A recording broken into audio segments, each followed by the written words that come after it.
Manoloana ny zava-misy moa zany toy ny seho teny an-davamamba zany zay nandratrana olona vitsivitsy sy nafatesana olona ray zany dia eo anatrehan'izay dia nandray fepetra ny fitondram-panjakana mba tsy hitarany zavatra ohatran'ireny dia mizara roa zany manomboka zao.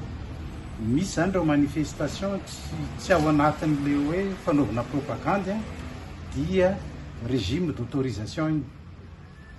Misy ao anatin'ny propagande dia régime déclaratif.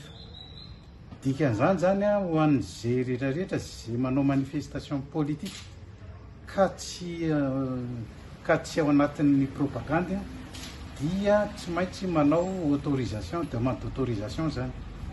Ary zay manao propagande kosa dia manao ao anatin'ny régime déclaratif.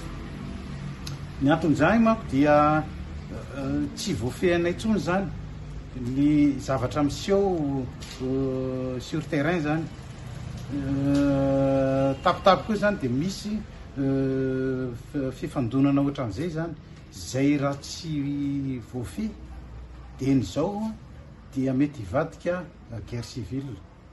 Ka zay police administrative ny activité anay manao zay tsy tarany zavatra ohatran'ireny ka zay ny mesure hitanay hoe ahafahana mifehy kokoa zany ireo manifestation isan-karazany.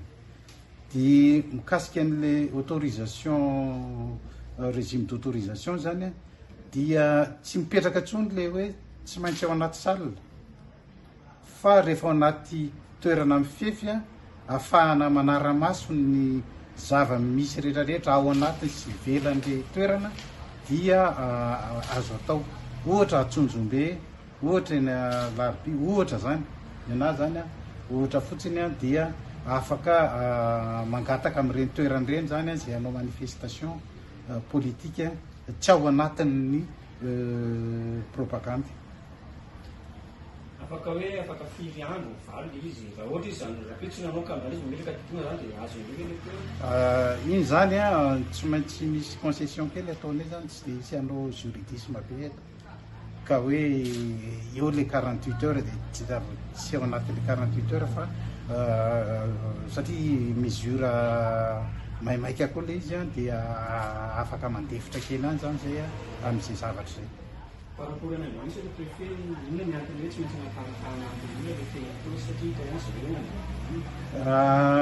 izy iny zany efa nisy fampiresahana hoe midirina amina toerana tsy pabe masy be ohatran'iny zany amin'ny anina ohatran'iny dia efa nanaiky zareo hifindra iny mamory.